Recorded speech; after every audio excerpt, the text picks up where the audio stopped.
Crazy Brave, step number 6. Fly. Expect the unexpected. The caravans of creative seasons come and go as change occurs. Detach and fly free as you gain a new perspective. The white winter of slowdown, the green spring of new beginnings. Detach and fly free as you gain a new perspective. The orange summer of movement and the red autumn of endings. Detach and fly free as you gain a new perspective. My Kindness Prayer. Dear Universe, help me to write great songs that honor my heart. I will take my time as I strive for excellence. I am willing to see this project to completion despite obstacles that may ask me to stop. I will be kind to myself. I promise that I will do my best to let go and trust that everything will be okay.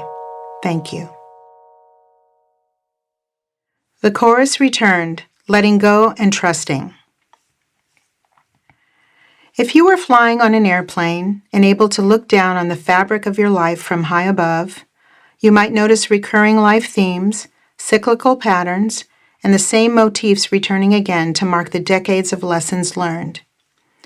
As in an orchestrated piece of music, you might notice the counterpoint of the dynamic mountain range, the staccato of emotional flowing rivers, and the vastness of the brown valleys with whole rests in between. From high above, our lives are easy to witness and observe, but the grounding themes of our lives, lived day by day, are alternately turbulent and magical as we feel the resonance of the redemption we discovered in our 20s, the forgiveness we work through in our 40s, and the resolve of lingering themes as we melt into our later years. Pop songs resemble miniature snapshots of living themes. The verse tells the story, the pre-chorus crescendos into the theme of our message, and the second verse tells more of what we've experienced in our storyline. After that, there is a new turn and a respite in the bridge. Then once again, we fall into the chorus theme that we've come to know so well. As in life, we enter the end of our song with a deeper understanding of the overall theme and expanded delivery of what we've come to know. Musical expansion requires vision and confidence and movement, leaving behind some of the old as we embrace the new versions of what we've already created. The launching of new things generates new spiritual questions as we seek to stretch and add more to our creative lives. Fear is a natural response to expansion. This is the phase when fear raises its ugly head again, and we can once again find ourselves self-sabotaging and shortchanging the desires of our heart. As we expand into variations on a theme at the end of a song, we might decide to pump up background vocals, use a singer's improvisational fills, or punctuate the theme through musical harmonic choices to help us remember and ground the message of the theme. Elements of the chorus returned. Known as alpha B section. Alternate names are chorus, hook, or outro. After the bridge, the chorus is usually repeated as many as 3 times. Out choruses are variations on a theme, offering the listener more musical discovery toward the end of a song, with the use of instrumental improvisations, vocal surprises, doubled vocal choruses, and ad-libs. The chorus is repeated again as a marketing tool to hook us into the memorable theme of the song. The man who flies kites around telephone poles.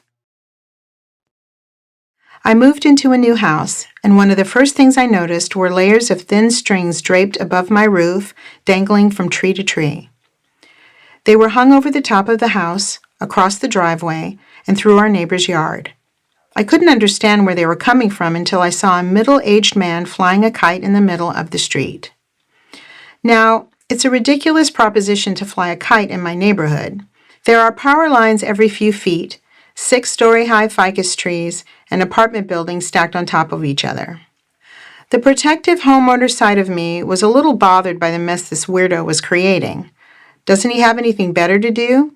Is he going to make an attempt to clean up his mess? Maybe I should call the city and report this menace to society. One morning after coffee, I went outside and looked up at the trees. I was suddenly struck by how beautiful the strings were as they danced between telephone poles and how the abandoned kites looked as they floated upside down in the trees. I suddenly felt a pang of nostalgia, and I thought about the man who chose to fly a kite regardless of the obvious obstacles, regardless of the mess. Somehow I was moved by the passion in his heart. The artist in me understood. Artists are like astronauts, flying high in the sky, searching for worlds outside themselves, hoping to explain it to those on the ground. Inside our courageous temperament, we sometimes forget about practical things, like strings and the mess we leave behind as we soar.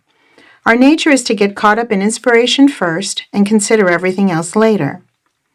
We are wired to create through our imagination, and we would gladly drink that elixir every day if we weren't so distracted by things like strings. Aren't we proud of artists who dreamed big? They changed the world by pioneering something new, simply because they chose to soar. You are no different than them. You can start now and change the world with a thought, your imagination, and your original ideas. Be like the man who flies kites around telephone poles. You might bother a few people in the process, but you might also have secret admirers who are quietly cheering you on. It might be messy and you might end up with your kite caught in a tree, or you might even invade someone else's space. It's all okay. Be considerate of your surroundings, but don't let them stop you from taking a chance. The world needs dreamers and risk takers because we are the ones who advance our collective consciousness. The trick is that you can't think too much about it or second-guess yourself while you are in the process. If you lead with your head too much, you will sabotage your heart impulse. When the head takes over, chances are high that you will never do it, never leap or jump or soar. And that is a tragic loss in the long run. You are an artist. Stand up in it and appreciate it. Honor it and believe in it. Be honest. I was working with a young guitar player who notably had some built-in songwriting chops. She had previously impressed me by playing some interesting, unfinished hooks and verses. My encouragement for her was to keep writing and to continue working on voicing her deepest feelings in the songs she was crafting. Quiet, introverted songwriters are a common breed, and this vulnerable young girl was no different. She barely spoke during our lessons, and I could only guess what she might be thinking behind those quiet eyes and faint grin. One day she came into our lesson with her usual delicate Mona Lisa smile. We worked through only a few vocal scales before she blurted out, "I wrote a new song." I was surprised by her uncharacteristic outburst, but I was excited that she felt that happy about showing me her song. The song started off with a sad melody of minor chords.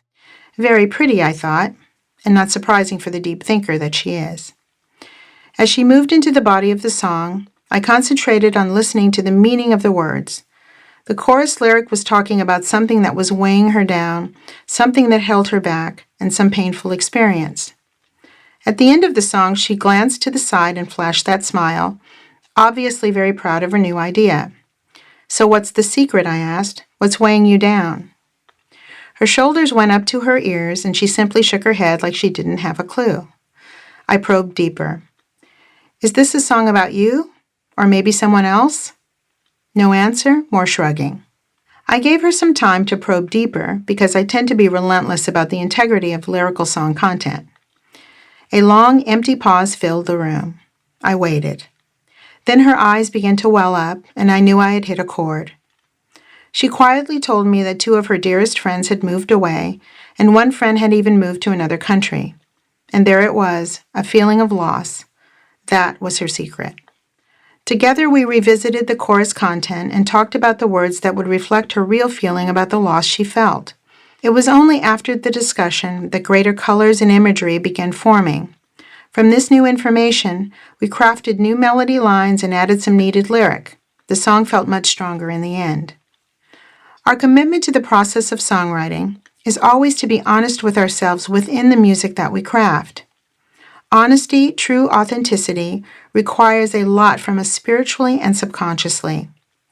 The real songwriting challenge is to tell the truth simply and honestly, no matter how difficult it may seem. What I've found is that songwriters who don't stay with an idea long enough to ask and answer the real questions often compromise the integrity of the final product. A song has many elements where we have the opportunity to be honest, in the lyric, in the melodic and harmonic content, and in the story being told. Be willing to be vulnerable and say what you mean. Don't shortchange yourself, and don't settle for easy lyrics and rehashed music that you've heard somewhere else. Strive for uniqueness because you are unique. Work hard at telling the truth of what you know from your perspective.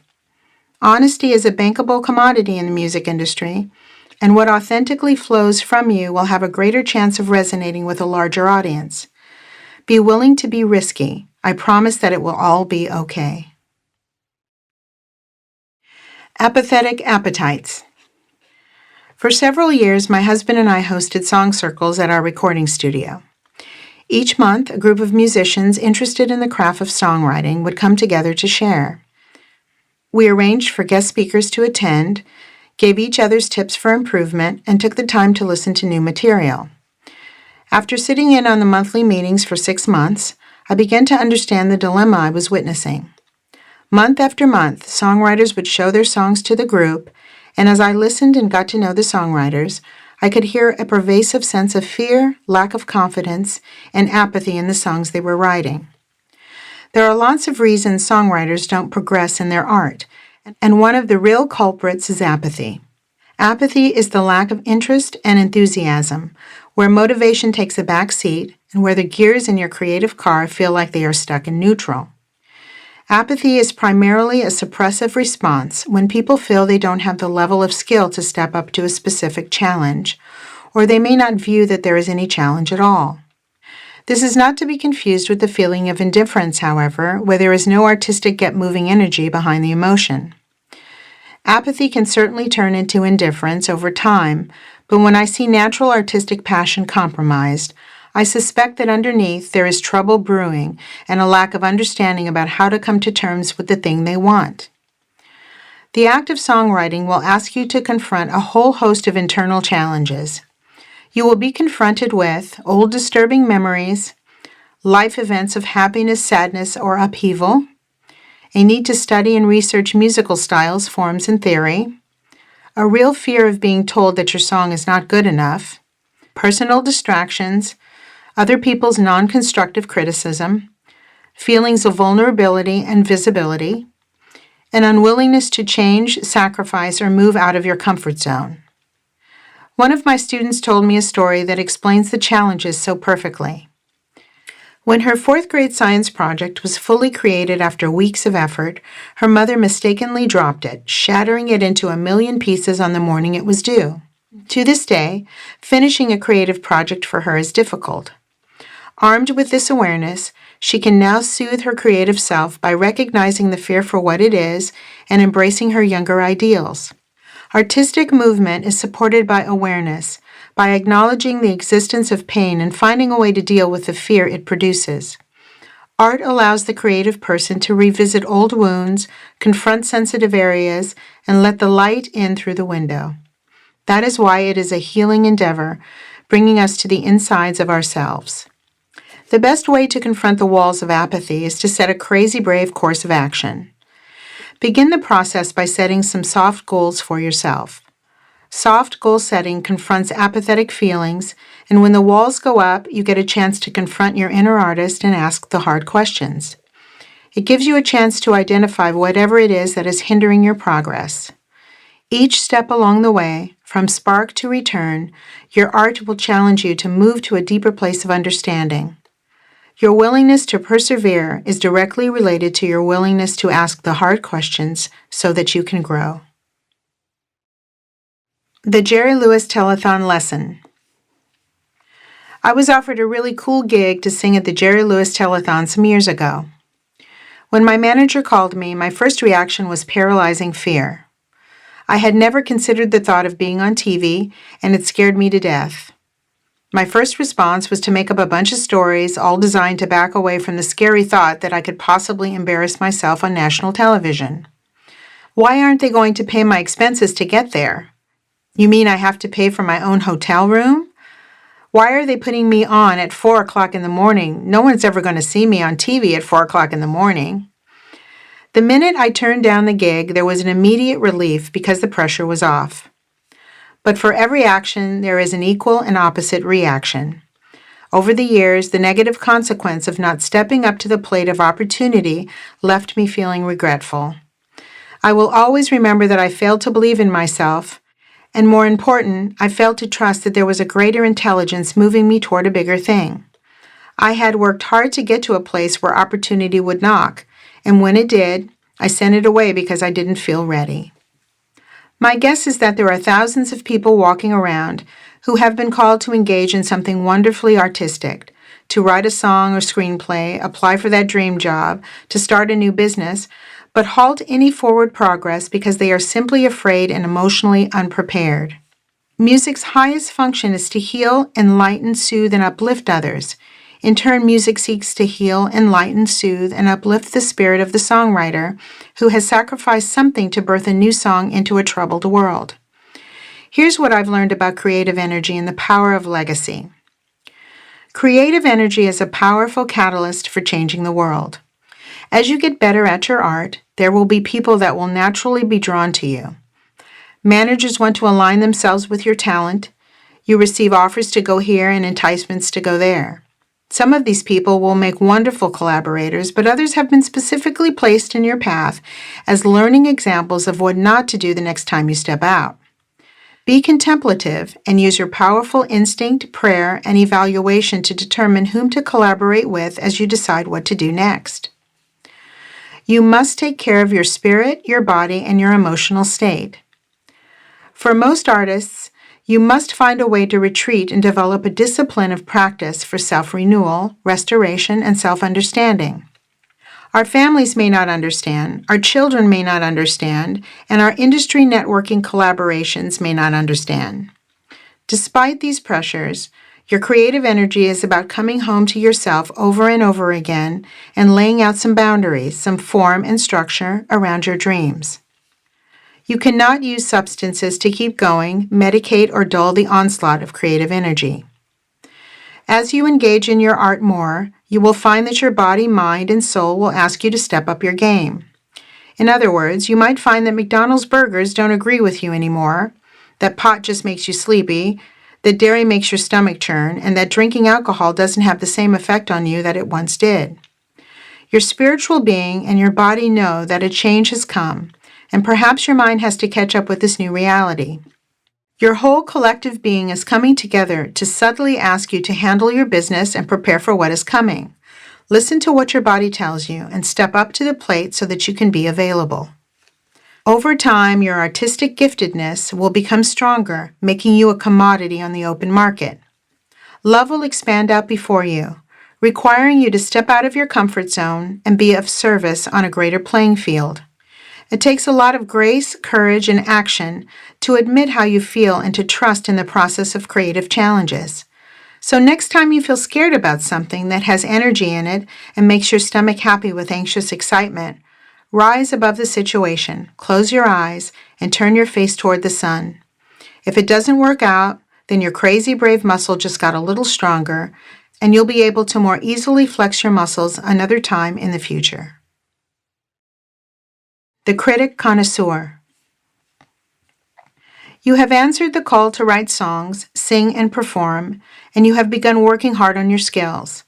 Your band is ready to hit the stage, and although no one has heard your music yet, you are secretly scared to death that it may not be well received. You've been working hard on making the best music you could, but you still have doubts about it. Perhaps arguments break out within the band when the lead singer overanalyzes the lyric and wants to toss around your well-crafted verse, pushing your buttons and leaving you with feelings of low self-worth. Enter the critic connoisseur. Just as fine wine connoisseurs can have an air of privilege around them, lifting their noses to an out-of-season blend, the artistic critic connoisseur uses mental images, thoughts, and emotions to critique you, assaulting your heart and your belief in yourself and your talent. Just when you think you've got it all under control, this dude raises his ugly head again, making you feel vulnerable, crazy, and angry. The critic connoisseur wants a full-time job, and his job is to convince you that you will never go anywhere with your music and you're wasting your time and money. His mental assaults sound like, "Really? Those lyrics you thought up are pretty terrible. Why do you think you can write lyrics? If you sing, people are going to laugh at you because you sound horrible. You should have taken those voice lessons months ago. The last time you put out any music, you only got 5 likes on your social media account anyway. Nobody's listening, bro. You're really getting old. You've been at this for a long time and it's going nowhere. Fear is the critic connoisseur's profession, and mental images and emotions are his favorite tools. His list of duties and responsibilities include creating a foundation of fear and convincing us that we aren't good enough, talented enough, or important enough to continue doing our art. We question our abilities, the shape of our bodies, our emotions, our imagination, and worst of all, our purpose as we notice the success of others who are artistically better than we are. We secretly degrade our spirits by wondering why we continue to invest time and effort pursuing a life as a songwriter. Unfortunately, we give too much attention and power to people who won't hesitate to tell us, both in big ways and small, that we are wasting our time. We cope by rattling events over and over in our minds, reliving our past, or relying on a set of beliefs that tell us how things should be. The critic connoisseur is diabolical in interpreting every bit of information coming from both outside of us and inside of us as usable data to discourage us from pursuing the very thing that makes us feel alive. He lives in our subconscious and will affect 90% of our decisions and actions if we let him. He can slowly murder you, kill anything beautiful living inside of you, or make you lose your marbles. After all, remember that your art is powerful, even if you don't think so. It has the power to change a human heart, to heal, and to uplift nations. And the critic doesn't like that thought one bit. After all, if everything were wonderful, he'd be out of a job, now wouldn't he? In the book The Artist's Way, Julia Cameron calls it the enemy within. He's the villain in every blockbuster movie, the Darth Vader of our hearts, and he sits on our shoulders and taps our cheeks, trying to get our attention. When you start to study the concepts of ego, mindfulness, consciousness, spiritual concepts, religious ideas, and psychological models, you begin to see commonalities across the board about how the critic functions. Here are a few of his devious attributes. Number 1. The critic is interested in helping you develop a strong, irrational attachment to form. Form might show up as a car you are proud of, a house you adore, your righteous belief about something, your favorite food, or your chosen addiction. Number 2, the critic is interested in making you believe that you are separate from everyone, that you are somehow special or more important because you are richer, better looking, more educated, or more successful than your neighbor. Number 3, the critic is interested in convincing you you are less than the other singers who are doing well on the charts, less than your friend who just got the acting part you wanted, less than the guy at work who just got a promotion. Number 4, the critic is interested in manipulating your feelings so that you feel bad, get sick, believe in the old internal scripts that degrade you, and continually re-examine emotional wounds from the past. The good news is that the critic connoisseur has a weakness that he doesn't want you to know about. The critic's kryptonite is your direct artistic observation of his behavior. Awareness is what the critic wants to avoid so that he can lurk around the rooms of your creativity house, roaming around unseen and hoping that you stop your forward artistic movement. Here's how direct artistic observation of the critic connoisseur works. You are driving on the freeway when an original melody hits you out of the blue. Your songwriter sensibilities tell you that it's a strong idea, and in your gut you know it's good. It delights you and makes you happy. You sing it to a friend, and you get a milquetoast response, quickly realizing that maybe it's not such a good idea to share an unfinished piece. Next time, you'll keep it to yourself.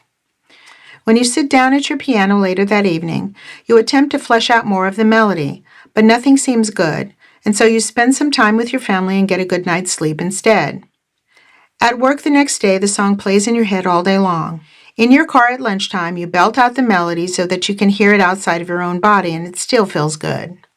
2 days later, while you're cooking dinner, a new piece of the song shows up out of the blue, a new phrase attached to a melody. You try blending the two thoughts together. You get excited all over again and grab your voice recorder and your trusty journal to add the lyrics you already wrote down days ago. Over the next month, you flip and twist new thoughts and new different arrangements on the keyboard as the song builds. Every once in a while, you might feel like you're at a stop sign, stuck in traffic with no forward process. But that's okay, it's part of the process. You have learned not to beat a dead horse when it's down and to let your creative juices rest when you hit a wall. But that's when the good songwriter inner dialogue begins. I like this part of the verse. Sounds good. I'm not sure if this is a verse or a chorus, but I think it sounds like a verse. Maybe I should write a pre-chorus here. This part feels boring and too simplistic. I need a better lyrical phrase here. Then the critic connoisseur in your head, that ever-present critic who delivers gut punches about worthiness, jumps in and delivers a whisper in your ear, camouflaged as a feeling that sounds and feels something like. You say, I like this part of the verse, feels good. The critic connoisseur says, you might think that part is good, but it's really not so good. Remember that cool Ed Sheeran song? No, that was a good song, a whole lot better than this. And you say to yourself, I'm not so sure if this is a verse or a chorus, but I think it sounds like a verse. The critic connoisseur says, how would you know? You've always been confused about this part of songwriting. Neither one really works. It's bad, throw it out and start over. And you say, maybe I should write a pre-chorus here. The critic connoisseur says, not really, the whole thing is boring, too simplistic, give it up for today and go get a cheeseburger. This is your opportunity for direct artistic observation. So you say, I see you, critic connoisseur. I've been doing this long enough, and I'm beginning to understand your tactics. But I need to remind you that I have a bigger vision for my songs, and I think this might be a good tune I'm working with. Please sit down and be quiet. I've got some more work to do here. The full act of creating a song to its completion is tough business and will require a lot of you. It will require your time, stops and starts, and a certain amount of frustration and dedication, returning you again and again to the music that you are so passionate about. The seesawing mechanism of capturing inspiration and getting into the work can feel difficult and hard. This is the crux of creating the evolution of a song. You will have to travel through the easy parts and wade through the muck of the hard parts to emerge with something that is done and good. Most people do not have the courage and focus to plug away at what they know is valuable. Remember that this is the nature of the business if you want to come out the other end feeling good about what you have accomplished. Walls and floors. A music producer once asked me to perform a particularly difficult vocal passage during a recording session on my first album. After several takes, I couldn't get it right and was utterly frustrated. In my head, I knew what I wanted, but my emotional expression was getting lost in translation. Nothing was working, so I asked to take 5. I did what all girls do when they need to think. I went to the bathroom. Not to use the facilities, but to look in the mirror and assess what the hell was going on. As I leaned on the sink and stared into the mirror, I noticed how dirty the light switch was. I took a paper towel, ran some water on it, and began making minuscule circles around the switch. Then I noticed the floor, dirty. I peeked under the sink for cleaner, and thankfully there was Mr. Clean and his friendly sponge. For the next 10 minutes, I cleaned the floor. With anger and frustration, I scrubbed and sprayed, making sure to get every little bit of dirt off the floor. By the time I was done, the floor was spotless. I took a deep breath, checked my lipstick, and did a few quick vocal exercises to see if my voice was present. A few minutes later, back in the booth, the engineer called, "We are rolling," and I was fully there. I nailed the song in one take, and everyone stood in surprise. While I cleaned the floor that day, I knew subconsciously that I was working through a problem within my creative spirit. My breakthrough could have easily turned into a breakdown if I hadn't called to mind these 2 things.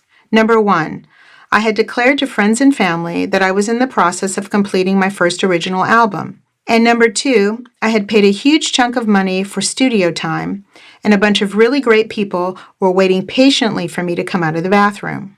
Had these restraints not been in place, I might have simply called it a day and left the building. Artists break down in all kinds of ways, and here are some examples. We postpone finishing a music project because we have disagreements with a band member and would rather quit the band than deal with his or her overbearing personality. We've been working on a collection of art pieces and have always dreamed of having our own gallery show. A local gallery owner loves our work and wants us to be part of a collective art show featuring 7 other artists. But we decide to bow out because we don't have enough money for materials and are not sure we really like the gallery owner anyway. We have a dream to write a children's book, but our husband thinks it's a waste of time and money, and so we decide to stop dreaming and find another job to help pay bills. Beware and be aware of cleaning the floor. It probably means you are working through a wall on the inside. Find a way to keep your focus on the thing that you desire, despite the circumstances, and persevere until you get it done. There is something to be said for sticking with a difficult experience and riding it through to the end. Experiencing a breakthrough feels good and is a powerful example of what you can accomplish, setting the stage for future triumph over difficult circumstances. Song ambassadors. You are a song ambassador, and your songs are meant to fly. Your song, once finished, will cross into other countries and minister to people everywhere. That's why it has to be your best expression. Here are some tips to remember when you feel stalled in the process. Number 1. The meaning of a song has a shiny number 1 reason for existing, and it is for a spiritual purpose. Although your song has been commissioned to move through you, and it comes covered with your giftedness, talents, and personal life experiences, it has been created for a bigger purpose. Perhaps your song was initially written as a personal growth exercise, and through the tough red light moments, it has ultimately helped you understand yourself better. But there will come a time when, if you have done a good job, paid attention, and trucked on toward finishing, your precious song baby will make a difference in someone else's life. Don't underestimate the power of your baby song. If you doubt your abilities at any juncture in the path while creating your own music, remember that it has a wider vision, a larger context, and a bigger reason for being. Keep going. Number 2, your baby song has global timing attached to it. At just the right time, your song will bless people who needed to hear and feel what you crafted in just the way you crafted it. It will arrive on their proverbial doorstep, i.e. radio station, playlist, online streaming, exactly when they need it, and this flow and timing is completely beyond your understanding. When you birth a song, it is like you are a mother who carried your baby song for 9 months, raised it with love, and you've sent it out into the world so that it could do its thing by blessing others. Your baby song is like the miraculous Mother Teresa, offering the potential for healing and nourishment to whomever she greets. Number 3, you were created for this moment, in this time and place, to do a certain thing, and that is to write and finish a song, or an album, or an EP, because you were commissioned to do it. Step back and remember why you set out to write a song in the first place. You write because you love music, want to tell a story, and believe on some deep, honest level that there is a good songwriter built into you. We need songwriters to make a difference in our unhappy, violent world, and to heal and connect and soothe the tragedies that are all around us.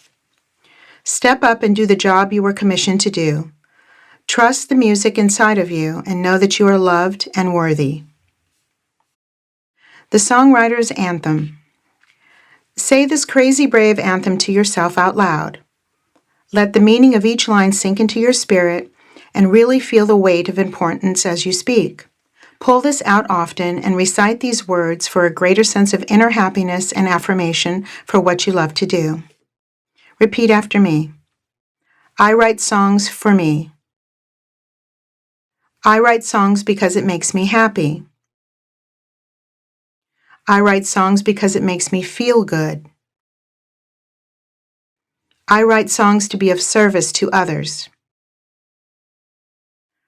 I write songs as an expression of love, and that's always good. I write songs so that I can have more creative balance in my life. I will always remain a student of songwriting, striving for skill and excellence. I write songs because it increases my sense of well-being. I write songs hoping to enrich other people's lives. I realize that not everyone will like my songs, and that's okay. And that's okay, because I write songs for me. Crazy Brave step number 6, fly, song food. The spiritual theme of this chapter. Creativity is never the same. It moves and changes like the seasons. When we are confronted with the challenges of artistic change, we must seek to rise above our circumstances as we view our creative energy from a higher perspective. By using the tools of self-care, mindful awareness, and artistic observation, our creative selves become stronger for the mission ahead. The takeaway: strive to remain honest in the music that you write. Creative challenges are always asking us to come to terms with the bigger lesson by taking care of ourselves. Divine intervention will show up in times of difficulty. By taking care of your artistic self, you are preparing your soul and heart to step up to challenges as they arise. Stay humble, be kind, trust. Chart your intention and then let go. Love other people, but take care of yourself too. You are strong because you can dream, create, and fly. Get to know the habits of the critic connoisseur and thwart his evil ways. When times get tough, jumpstart your creative energy by listening to lots of great music. Crazy brave action. The antidote statement. Get out a piece of paper and fold the paper in half long ways. Down the left side, write down the fears you have about your music one by one. On the right side of the paper, yes, the right side, write down a positive, uplifting, opposite statement about each fear that you identified. Your antidote statement should erase and take the punch out of the fear statement to its left. Even if you don't quite believe your positive statement right now, write it anyway. Keep this paper near your bedside for 1 week. Read the positive statements in the morning, then fold it up and put it in your music journal. It will be a constant reminder of what you are believing for yourself.